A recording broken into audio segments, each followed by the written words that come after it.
Eternals is expanding the Marvel Cinematic Universe like few movies have before it, with a huge cast of characters, a grand scope, and backstory that spans thousands of years. It's also full of Easter eggs and references to other movies in the MCU and beyond. In playing Cersei, Gemma Chan joins the once rare, now growing two-timers club of the Marvel Cinematic Universe. In case you don't recall, Chan played the Kree sniper Minerva in 2019's Captain Marvel, although you could be forgiven for not realizing it with the Crazy Rich Asians actor being basically unrecognizable under layers of blue makeup.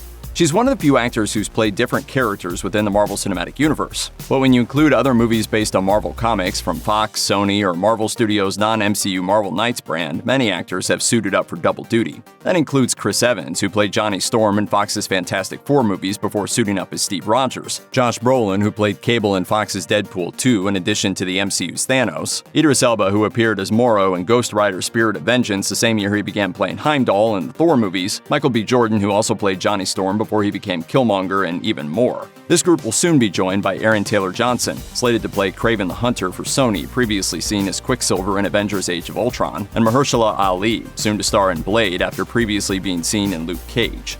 Eternals is said to take place roughly 8 months after Avengers Endgame, around the same time as the events of Spider-Man Far From Home. When Ajak meets with Icarus, she mentions the seismic events of Avengers Infinity War and Endgame. According to her, the disruptive erasure and return of so many people in the universe provided the energy necessary to kickstart the emergence, the world-destroying threat at the center of Eternals' plot. 5 years ago, Thanos erased half of the population of the universe. But the people of this planet brought everyone back with a snap of a finger. Later, Dane Whitman brings up a big relevant question about the Eternals' involvement, or lack thereof, in those events. Why didn't you guys help fight Thanos? Or any war, all the other terrible things throughout history? Cersei justifies the Eternals' absence by saying that humanity would never have had a chance to develop if the super beings had spent thousands of years intervening in every crisis, which makes sense, even though it's not a good look. Even Pepper Potts suited up to fight Thanos. Among other references to recent events in the MCU, there's a news broadcast about the movie's suspicious earthquake, and someone can be heard speculating that it might have something to do with the Blip. Though it's happened plenty of times in comics, so far the Marvel and DC universes have yet to collide on screen. That lends some significance to a couple of conspicuous lines in Eternals. The first comes when most of the Eternals get together for a feast in modern-day Australia, with some of the group catching up for the first time in centuries. When Gilgamesh meets Kingo's documentarian friend, he asks if he serves the same function as Alfred in Batman. Don't wait up, Al. I'll cancel the pizza. The second instance comes later in the film as Icarus visits Chicago and the human family of Phastos. When Icarus meets the son of Phastos, the boy remarks that he's seen him in TV reports about the Deviants attacks, and that he recognizes him as a very specific superhero. Dad, that's Superman with the cape and you're shooting laser beams out of your eyes. I don't wear a cape. Now more than ever, it seems safe to say that most characters in the MCU know who Superman, Batman, Wonder Woman, Green Lantern, and the rest are, if only because they've seen many of the same movies and TV shows that we have. What's your superpower?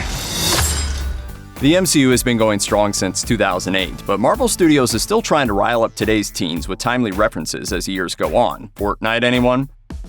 Thor, he's back. That kid on the TV just called me a dickhead again.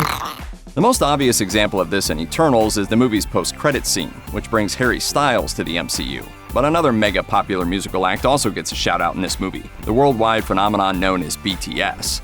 When we first catch up with modern-day Kingo, he seems to be having a blast. The Eternal is a Bollywood star who has convinced the world that his father, secretly him, and grandfather, also secretly him, were Bollywood actors from generations past. Because he never looks any older, Kingo has been starring in Bollywood movies for decades with names like Shadow Warrior 2: Voyage of Time. As he explains his career in show business to his so-called friends from college, Kingo makes reference to BTS. Within moments, we cut to the next scene, scored by the BTS song Friends.